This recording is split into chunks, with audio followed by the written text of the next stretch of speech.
Most people think that in order to move to Japan, you have to teach English, or that teaching English is literally the only option. Well, I'm here to tell you, it's not. And how do I know it's not? Because I'm in Japan and I do not teach English. So, if you want to know how to move to Japan without teaching English, here are some other options for you.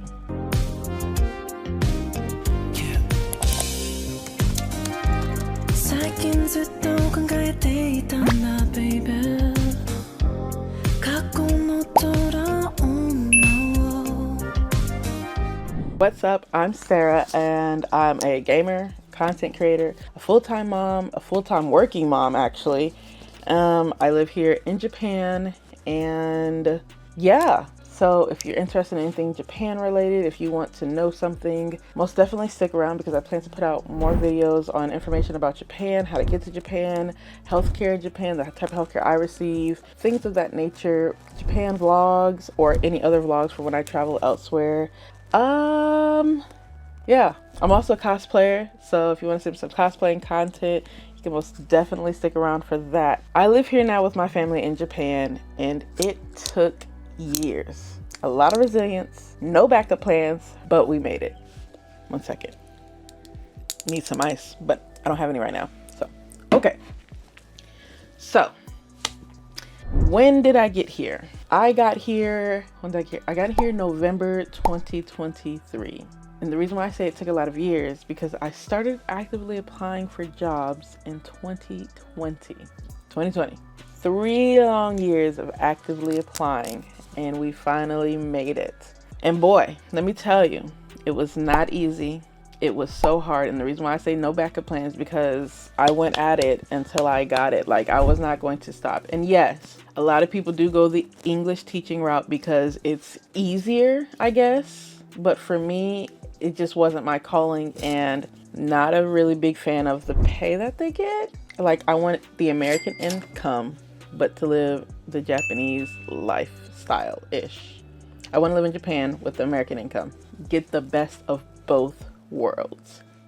So I'm here today to share how I did it and how you could possibly do it. There's no guarantee. Your timeline could be a lot quicker than mine, or it could even be longer than mine. And honestly, with the way things are going in the world right now, one of these timelines most definitely could be longer than my current timeline.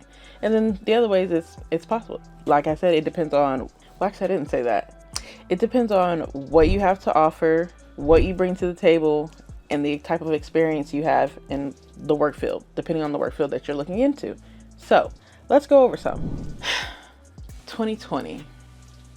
What was I doing in 2020? I can't even remember what I was doing in 2020. It is now 2025. So can you blame me? 5 years ago. But I made it. 3 years later, I made it. So what experience, skills, or things that I have to offer? Well, I had a background and experience in IT via the military, and then when I got out, I did a lot of admin jobs, making me qualified for almost any type of admin position. So let's move into what jobs I started researching. I wanted to move from the IT over to HR. I used my admin skills to get myself into an HR position. So I did go, like I said, I had 2 options to get me here, IT or HR. Honestly, I just wanted to get myself here, so I applied to both IT positions and HR positions. HR is the one that got me here. So I got the job that I wanted, the country that I wanted. What more could I ask for? So the 2 sites that I used to look up jobs that I knew about were Clearance Jobs and USA Jobs. They are 2 different sites, although Clearance Jobs does sometimes occasionally have jobs that were posted on USA Jobs on their website. So Clearance Jobs and USA Jobs, and what the differences are. Clearance Jobs, a lot of companies are, well, firstly, let me just state that the jobs that I am, or the sites that I am about to suggest, are a lot of these job postings, they work for US military bases. That's number 1. So you won't get a Japanese visa. You will get something else known as a SOFA. So clearance jobs are usually mostly contracting companies who are posting jobs for a military base, basically all throughout Japan, whether it's on island or Okinawa.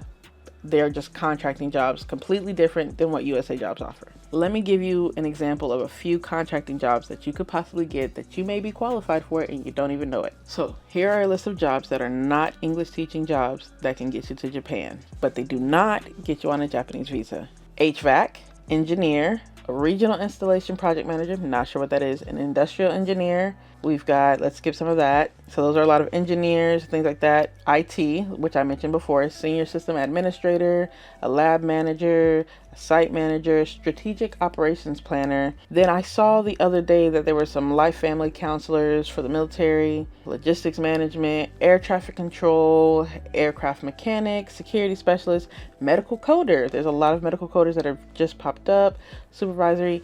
The list goes on and on. Some administrative assistants. This one might be pulled from USA Jobs, the administrative assistant. The list goes on and on and on. Actually, it's 7 pages worth, 139 job positions. You just have to see which one you could actually qualify for. Qualify. You just have to see which one you would actually qualify for.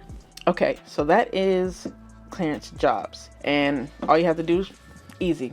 Go to Google, type clearance jobs, and then type Japan and go through that list and see what you qualify. Now, clearance jobs. The reason why it is called clearance jobs is because they usually, well, I can't say that for sure, but a lot of the contracting companies, they hire military veterans who have had clearances.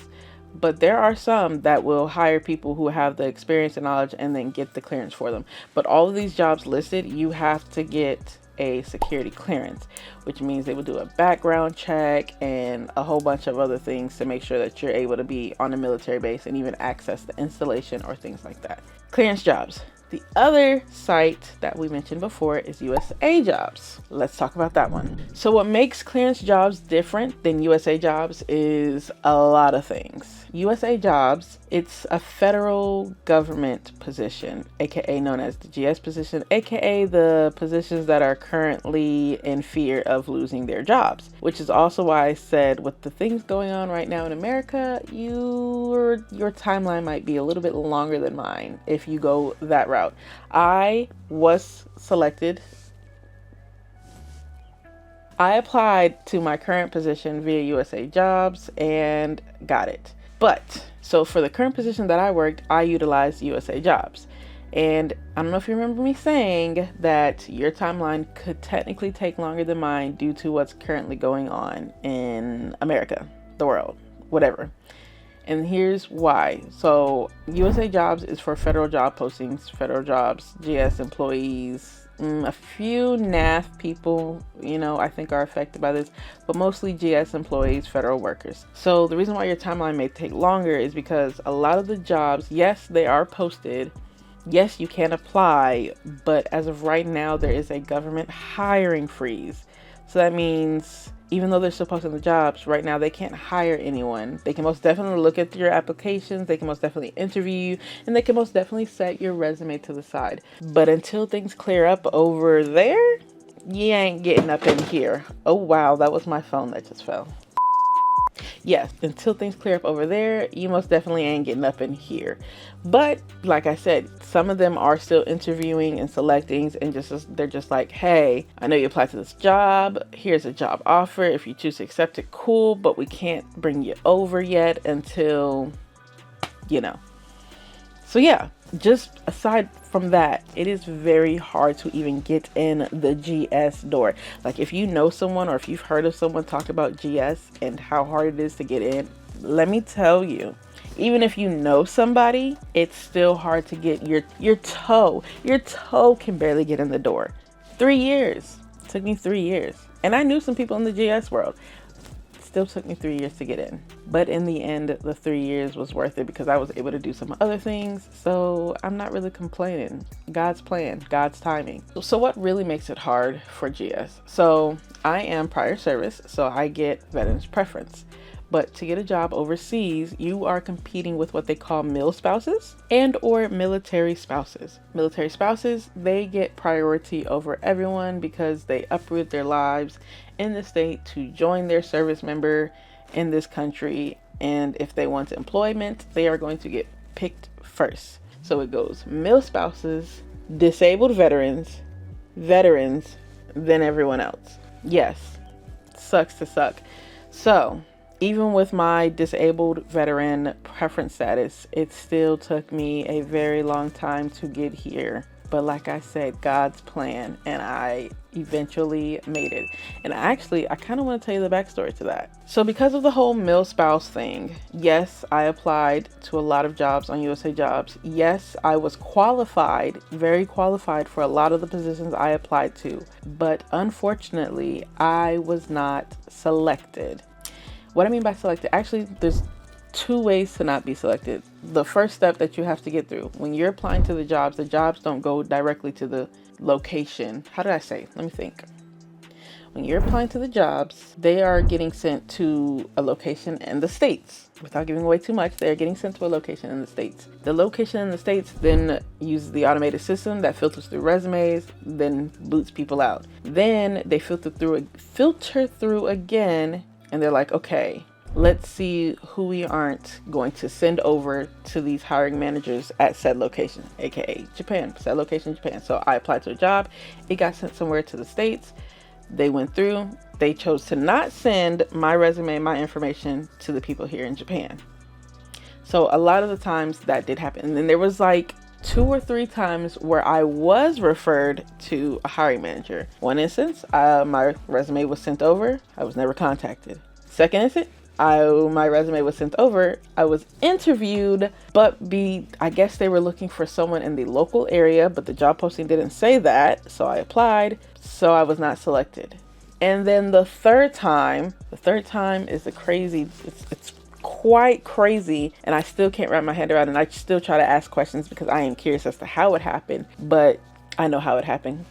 God made it happen. But let me tell you the story about how I got my position. So here is, I want to say fall of 2022. And my husband had gotten an offer for a job here in Japan, actually up towards Tokyo, but he wanted to try to stay on our current job to get the bonus. So he asked them if they would mind, usually you can negotiate your start date. He wanted to negotiate it, and they were like, no, we're looking for someone like yesterday. Not even yesterday, but they wanted someone to start sooner. And so he was just like, so we agreed, okay, we'll just pass it on, and when the next one comes around, we'll jump on that one. So I'm on USA Jobs. I get on USA Jobs. I was getting on it religiously because I wanted to get to Japan. And I found a job, or a job posting, I should say, and it said Human Resources Military Office Assistant.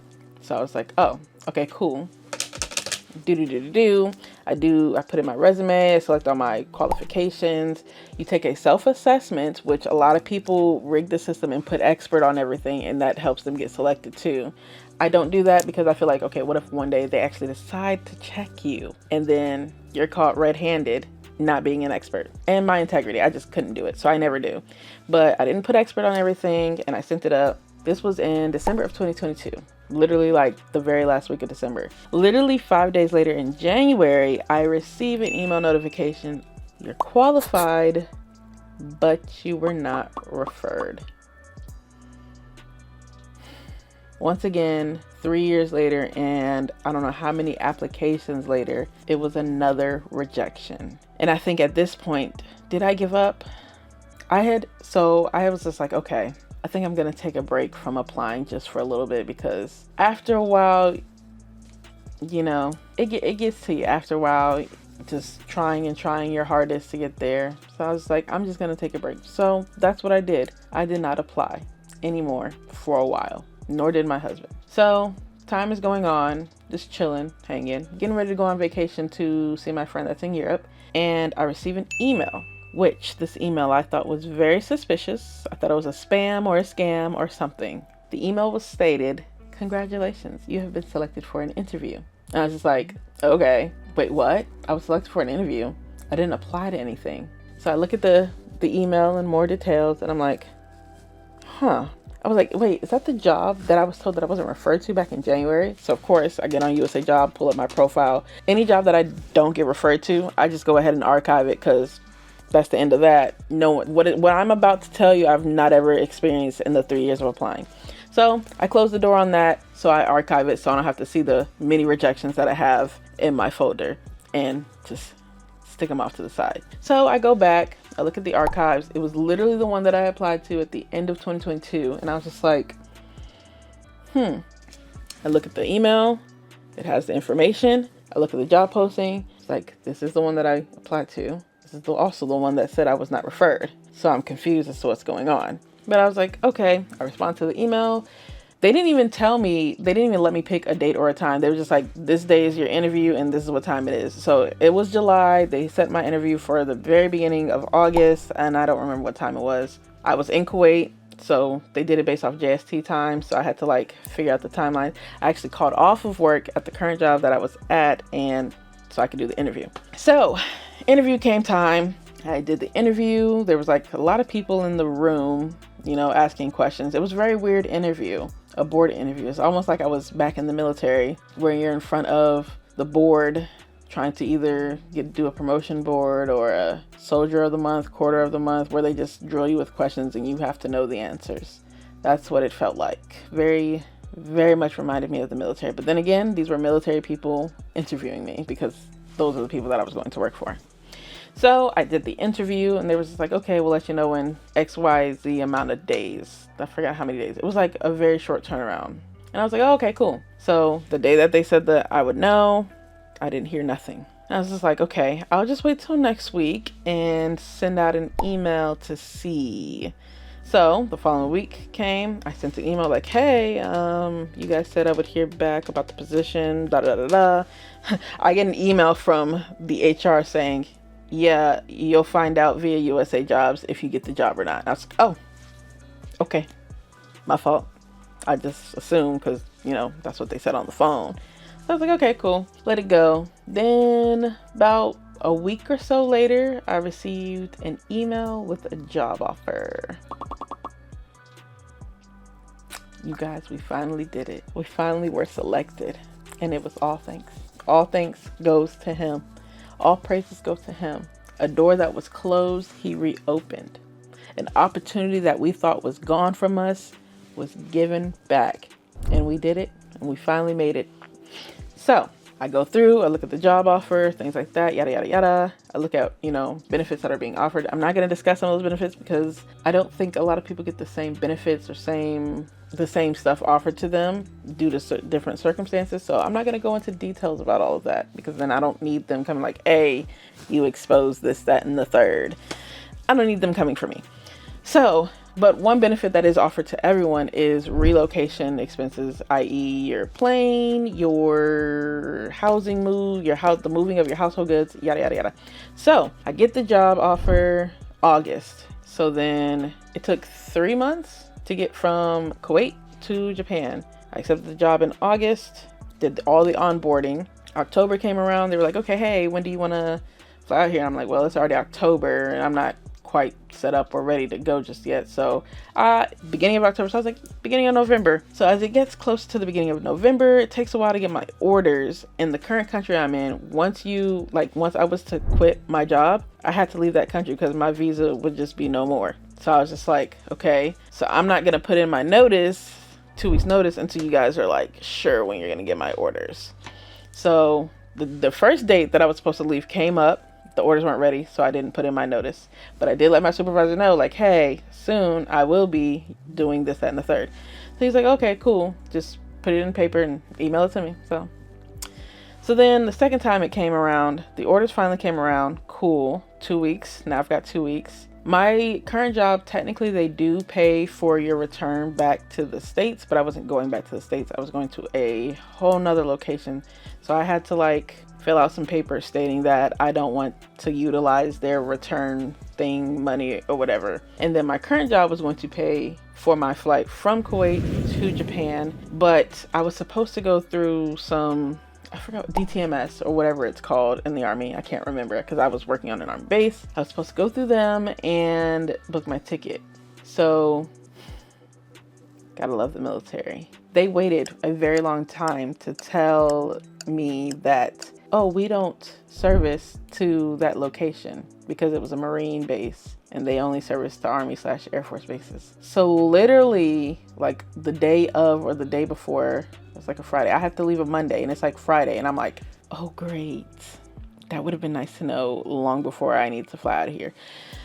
So I'm like, okay, great. So then here I am. I was like, you know what? I'm just going to buy my own ticket and the company will reimburse me, which that's exactly what they did. I bought my ticket for like $1,000 and jumped on the flight. I went from Kuwait to Dubai, then from Dubai straight to Japan. Also on my Dubai flight, I only paid like an additional $1,800 to upgrade to business class so I could sleep really great.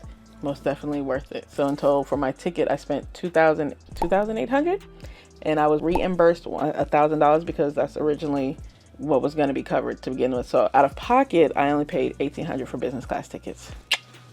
Anyways, so yeah. So then I eventually get here to Japan at the very end of November 2023. Oh, did I mention that I moved here while pregnant? Yeah. So in Japan, gave birth to this precious little girl. So in another video, I will discuss the moving here pregnant, the healthcare and things like that, because I know a lot of civilians have questions and are scared to venture out in town to the healthcare, which is much cheaper, but that's another story for another time. But yeah, so that's how I was able to move my family here to Japan. Like I said, it took a lot of time and I had a lot of preferences. There is still options, even if you are not a veteran, there are still some positions that are considered open to the public. There are also a website called mccs.org where you can also apply. Don't know how their benefits work and things like that, but the majority of those are literally open to the public where anyone can apply. They do mostly look for people in the local commuting area, so be aware of that. Just do your research and you will be able to find you a job in Japan that is not teaching English. I'm trying to see if I left anything out because I felt like I did a lot of rambling. I talked about the 2 sites that I used, talked about the route that I ended up going with because that's the route that chose me. Yeah, and then just look up companies that, I don't know, if you're, oh yeah, that was the other thing, the visa. So being a contractor or a GS employee, you do not get the Japanese visa. So as a GS employee, our time here is limited, unfortunately, starting at 3 years with the cap at 7 years. At the 3-year mark, you have to apply for extension and hope you get approved. And then again, at the 5-year mark, apply for extension and hope you get approved. I don't know of anyone who has stayed past 7 years. If there is someone that has, please let me know because that's what I'm trying to do. Yeah, so that's the biggest con about going, not con, pros and cons. Yeah, that's the only con about going GS is you don't get to stay for the rest of your life and just live out here like that. But if you're like a NAF employee, there is no cap on the amount of time you stay here. I know someone who was NAF who is in Okinawa and she's been here 17 years. And yeah, and if you're a contractor, as long as your company that you are contracted for is able to continue to bid on the government contract to work for the military base, then you're able to stay here. A lot of companies, that's another big risk, is that some companies do not win the bids and or they lose the bids and another company comes in, and if that company doesn't choose to pick you up and they just bring in their own people, that is another risk. But it's just like any other risk. You could get hired as an English teacher in Japan, but if you get laid off or things like that, you don't have much time left on your visa and you'll have to return back. So either way, moving to Japan is a risk, but it's a risk you got to be willing to take. Enough about that. But yeah, so life here has been absolutely great. I absolutely love it. I plan to do more videos about my life here, even though I've been here for almost 2 years now and I'm just now deciding to do videos. But I noticed some things and I saw some people struggling, and then I kept getting the question of how I got to Japan, and I was like, you know what, I'm just gonna do a video because answering this question 1,000 times, it gets kind of old. I'm gonna just start be like, oh, you wanna know how I got to Japan? Here's this video link. But yeah, so that's how I got to Japan. Thanks for watching. I'm not sure which topic I should take next though. I'm deciding on whether or not to do a grocery shopping one because I see a lot of people complain about grocery shopping on the base when there's options off the base, and honestly that's where I shop, is off the base.